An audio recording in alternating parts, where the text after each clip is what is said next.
తిరిగి BCN news కి స్వాగతం. ప్రకాశం జిల్లా గిద్దలూరులో ఒంగోలు ఎంపీ మాగుంట శ్రీనివాసులురెడ్డి పర్యటించారు. పట్టణంలోని పాములపల్లె రోడ్డు నిర్మాణ పనులకు స్థానిక ఎమ్మెల్యే అశోక్ రెడ్డితో కలిసి కొబ్బరికాయ కొట్టి శంకుస్థాపన చేశారు. 1,89,00,000తో రోడ్డు నిర్మాణ పనులు చేపట్టినట్టు ఎంపీ తెలియజేశారు. గిద్దలూరు నియోజకవర్గంలో రోడ్ల అభివృద్ధి కోసం కూటమి ప్రభుత్వం 30 కోట్లు ఖర్చు చేసిందని అన్నారు. ముందుగా రాచర్ల మండలంలోని ప్రముఖ పుణ్యక్షేత్రమైన శ్రీ నెమలిగుండ్ల రంగనాయక స్వామి ఆలయాన్ని ఆయన సందర్శించారు. ఈ సందర్భంగా ప్రత్యేక పూజలు నిర్వహించారు. ఉన్నా కూడా మాగుంట కుటుంబం ఎప్పుడు కూడా సేవలోనే ఉంటది. గిద్దలూరు ప్రజలు ఎప్పుడు కూడా మమ్మల్ని ఎప్పుడు ఆదరిస్తూనే ఉన్నారు. మా అన్నగారు కీర్తిశేషులు మాగుంట సుబ్బరామరెడ్డి గారు అయినా, ఆ తర్వాత మా వదినమ్మ గారు పార్వతమ్మ గారు ఉన్నా, ఆ తర్వాత నేను కూడా రాజకీయంలోకి వచ్చినా కూడా ఇక నేను రిటైర్మెంట్ తీసుకున్న తర్వాత మా తనయుడు రాఘవరెడ్డి గారు కూడా వస్తారు. కాబట్టి ప్రతి ఒక్కరు కూడా మాగుంట కుటుంబం ఈ ప్రాంతాల అభివృద్ధిలో కూడా ఉంటాము. దానికి తోడుగా ఇప్పుడు ఎమ్మెల్యే గారు మన అశోక్ రెడ్డి గారు చెప్పే సమస్యలు ఏదన్నా ఉన్నా కూడా ఖచ్చితంగా మాగుంట కుటుంబం ముందుకుండి అవన్నీ పరిష్కరించే దాని కొరకు త్వరితగతిన చేద్దామని కూడా తెలుపుకుంటున్నాం.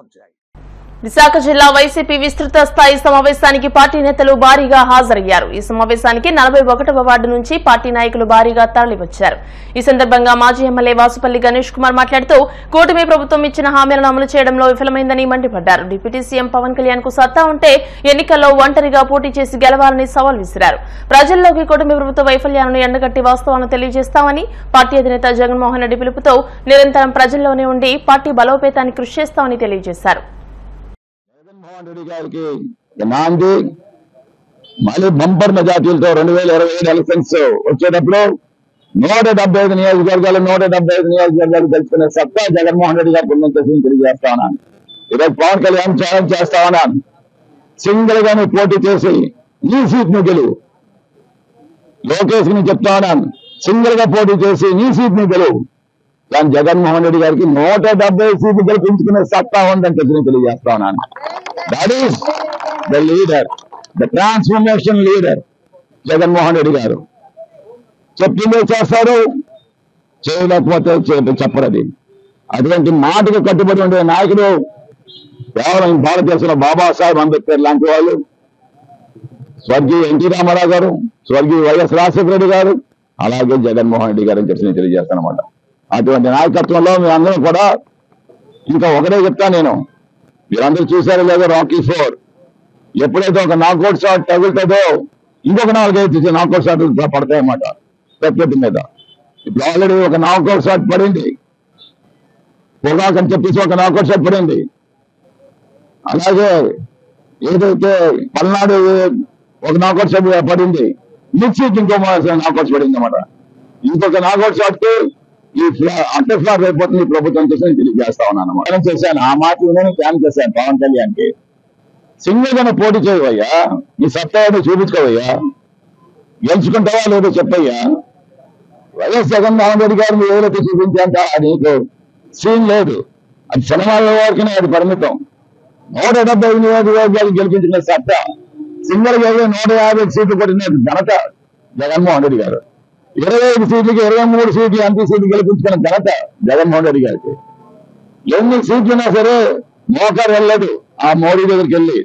నువ్వు ఒకవైపు పాదాల మీద పడ్డావు అమిత్ షాకి, మోడీ మీద పడ్డావు, చంద్రబాబు నాయుడు కోసం రోడ్డు మీద దొరికావు. ఎందుకు? ఈ సీట్ నువ్వు గెలుచుకోవడానికి సిద్ధ అయిపోతుంది కాబట్టి.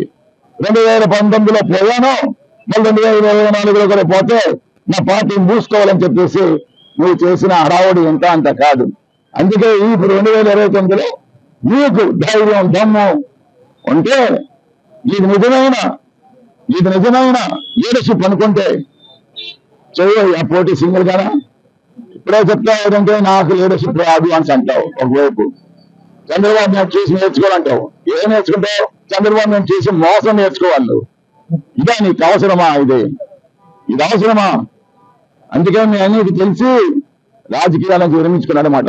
నువ్వు కూడా అలాగే రాజకీయాలను విరమించుకుంటే మంచిది చెప్పి తెలియజేస్తాం. ప్రజల దగ్గరికి వెళ్తే తిడతా ఉన్నారు, కొడతారేమో అన్న భయం. ఏదైనా సింగిల్ గా వెళ్ళమని చెప్పండి, డబ్బాలతో కొడతారు. మన 4 రోజులు నీరు లేదు, పారిశుద్ధ్యం సరిగ్గా లేదు. టీడీపీకి ఏంటంటే ఫోర్స్ అన్నమాట. వెనకాతల నుండేమో కర్రెట్ కొడతా ఉన్నాడు ఊరికన్నా. ప్రజల్లోకి వెళ్ళాలి ఇంకొక గ్రాఫ్ చూస్తాను అంటే ఆ భయంతో టీడీపీ వాళ్ళతో తప్పించి వాళ్ళకి స్వతహాగా గుండెల్లో భయం మాత్రం లేదు. ఇంకా మరి పవన్ కళ్యాణ్ పార్టీ అంటే మరి చూస్తా ఉన్నాం, ఎవరికి అన్నీ కనిపించట్లేదు అన్నమాట. ఉత్తరాంధ్రలో ప్రముఖ పుణ్యక్షేత్రంగా విరాజిల్లుతున్న సింహాచలం శ్రీ వరాహలక్ష్మీ నరసింహస్వామి వారి నిత్య కళ్యాణం అంగరంగ వైభవంగా జరిగింది. ఆర్జిత సేవల్లో భాగంగా అర్చక స్వాములు ఉత్సవమూర్తి గోవిందరాజస్వామిని ఉభయ దేవేరులతో మండపంలో అధిష్టింపజేశారు. నిత్య కళ్యాణంలో పాల్గొన్న భక్తుల గోత్రనామాలతో సంకల్పం చెప్పి పాంచరాత్రాగమ శాస్త్రం విధానంలో విశ్వక్సేనారాధన పుణ్యాహవచనాలతో కార్యక్రమానికి శ్రీకారం చుట్టారు. కంకణధారణ, నూతన యజ్ఞోపవీత సమర్పణ, జీలకర్ర బెల్లం, మాంగళ్యధారణ, తలంబ్రాల ప్రక్రియలను కమనీయంగా జరిపించారు.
తిరుమల శ్రీ వెంకటేశ్వర స్వామివారిని మాజీ క్రికెటర్ చాముండేశ్వరనాథ్ దర్శించుకున్నారు. వీఐపీ విరామ దర్శన సమయంలో కుటుంబ సభ్యులతో కలిసి స్వామివారి సేవలో పాల్గొని మొక్కులు చెల్లించుకున్నారు.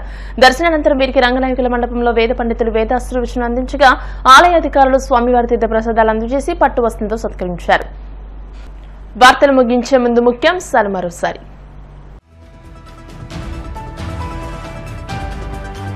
5 ఏళ్లు అరాచకాలతో ప్రజలను పీడించుకుని తిని ఇప్పుడు నీతులు చెబుతున్నారా? వైసీపీ నేతలపై నిప్పులు చెరిగిన మంత్రి కొల్లు రవీంద్ర.